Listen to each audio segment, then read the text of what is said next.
ও আমার প্রিয় ভাইয়েরা, রাসূলের উপরে দরুদ শরীফ পড়বেন, মৃত্যু পর্যন্ত আপনার ঋণ হবে না।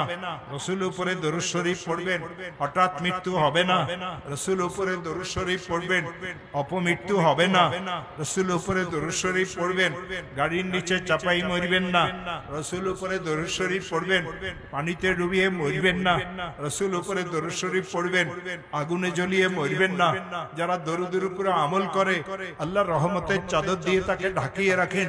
কেউ যদি একবার দরুদ শরীফ পড়েন, আল্লাহ রাসূল ইরশাদ করেছেন সাল্লাল্লাহু আলাইহি আশারা, আল্লাহ তার উপরে 10 বার রহমত নাজিল করেন। আল্লাহ যাকে রহমতের চাদর দিয়ে ঢাকিয়ে রাখেন, সে কোনোদিন অপমৃত্যু মরতে পারে না। দুরারোগ্য ব্যাধিতে সে পড়বে না, বিপদগ্রস্ত সে হবে না, দুশ্মন তার কোনো ক্ষতি করতে পারবে না, মিথ্যা মামলা মকদ্দমাতে সে পড়বে না। আজকের থেকে সকাল বিকাল সন্ধ্যা আল্লাহ রাসূলের উপরে দরুদ শরীফ পড়া শুরু করেন। আল্লাহুম্মা সাল্লি আলা মুহাম্মদ, আল্লাহুম্মা সাল্লি আলা মুহাম্মদ, আল্লাহুম্মা সাল্লি আলা মুহাম্মদ সাল্লাল্লাহু আলাইহি ওয়াসাল্লাম, সাল্লাল্লাহু আলাইহি ওয়াসাল্লাম। ও আমার প্রিয় ভাইয়েরা, রাসূলের হক তিনটা। রাসূল পাক সাল্লাল্লাহু আলাইহি ওয়াসাল্লামের প্রথম হক রাসূলের উপরে ঈমান আনা। রাসূল পাক সাল্লাল্লাহু আলাইহি ওয়াসাল্লামের 2 নম্বর হক রাসূলের সুন্নতের উপরে আমল করা। রাসূলের একটা ছোট্ট সুন্নত আছে, কাছে আসেন, এখানে আপনি আসেন না, মোবাইল দেখেন। আল্লাহ রাসূল বলেছেন, মুসলমান যখন মুসলমানের সাথে দেখা হবে, মুসলমান বলবে আসসালামু আলাইকুম, আরেকজন বলবে ওয়ালাইকুম আসসালাম। যে সালাম বলবে আল্লাহ তাকে 90টা নেকি দিবেন, যে ওয়ালাইকুম আসসালাম বলবে আল্লাহ তাকে 10টা নেকি দিবেন। আজ মুসলমান এই সালামের আমলের উপরে নাই। ইমামেরা মুক্তাদিদেরকে সালাম করে না, পীরেরা মুরিদদেরকে সালাম করে না, আব্বা আম্মা সন্তানদেরকে সালাম করে না, উস্তাদেরা ছাত্রদেরকে সালাম করে না। উস্তাদেরা মনে করে ছাত্ররা আমাদেরকে সালাম করবে, পীরেরা মনে করে মুরিদে আমাকে সালাম করবে, মুসল্লিরা মনে করে ইমাম মনে করে মুসল্লিরা আমাদেরকে সালাম করবে। রাসূলের থেকে বড় ইমাম কে ছিলেন? রাসূলের থেকে বড় আলেম কে ছিলেন? রাসূলের থেকে বড় পীর কে ছিলেন? রাসূল সাল্লাল্লাহু আলাইহি ওয়াসাল্লামের পুরো জিন্দেগিতে এই কথা নাই। মদিনার কোন বালক, একজন ছোট সাহাবী আল্লাহ রাসূলকে আগে সালাম করতে পেরেছেন। রাসূল আগে সালাম করতেন, রাসূল আগে সালাম করতেন। বুড়া মুরব্বীরা আছেন আমার বয়সের, 70-74 বছর যাদের বয়স হয়েছে, কয়বার স্ত্রীকে সালাম করছেন? নিজেকে নিজে জিজ্ঞাসা করেন। আজকে থেকে বাড়িতে গিয়ে স্ত্রীকে সালাম করিবেন, সুন্নাত আদায় হবে, রহমতের চাদরের নিচে থাকবেন। কিয়ামত পর্যন্ত আল্লাহ তাআলা কবরে হাসরে সব জায়গাতে আপনাকে সাহায্য করবেন। কেবল এই সালামের আমল আপনি আপনার ঘরে জিন্দা করেন। আপনি যাকে দেখেন, রাসূল বলেছেন যাকে চিনো তাকেও সালাম করো। রাসূল বলেছেন যাকে চিনো না তাকেও সালাম করো। আমরা যাকে চিনি তাকে সালাম করি, বাজান কেমন আছো, আসসালামু আলাইকুম। যারে চিনি না হেরে আমরা সালাম করি না। রাসূলের সুন্নতের উপর আল্লাহর রহমতে আমরা কেউ আমল করি না। আমরা হুজুরা চুপ করি, একদম গম্ভীর হয়ে বসেই থাকি। মাদ্রাসাতে কেউ টাকা দিতে আসছে, ছেলের খোঁজ খবর নিতে আসছে, আসসালামু আলাইকুম। এরপরে জিজ্ঞাসা করি হুজুর কেমন আছেন? হুজুরও জানে না আসসালামু আলাইকুমের পরে কি করতে হবে। আর যে সালাম করতেছে হেও জানে না হুজুরের সাথে কি কথা বলতে হবে।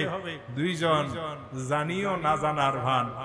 রাসূল করিম সাল্লাল্লাহু আলাইহি ওয়াসাল্লাম বলেন, আমার দুই উম্মত যখন একজন একজনকে সালাম করে আর এইভাবে হাত ধরিয়ে মুসাফা করে আর বলে ইয়াগফিরুল্লাহু লানা ওয়া লাকুম, ইয়াগফিরুল্লাহু লানা ওয়া লাকুম, দুইজনের পিছনের জিন্দেগীর সমস্ত সগীরা গুনাহ মাফ হয়ে যায়। আল্লাহর রাসূল সাল্লাল্লাহু আলাইহি ওয়াসাল্লাম ইরশাদ করেন, ও আমার উম্মত, যখন তোমরা দুই মুসলমান এইভাবে হাত মিলাইবা আর বলবা ইয়াগফিরুল্লাহু লানা ওয়া লাকুম, আসমান থেকে একজন ফেরেশতা নাজিল হন, তিনি বলেন আল্লাহুম্মা আমিন, আল্লাহ এই দুইজনকে মাফ করিয়ে দাও। এখন আমরা কয়জন এই ইয়াগফিরুল্লাহু লানা ওয়া লাকুম পড়ি?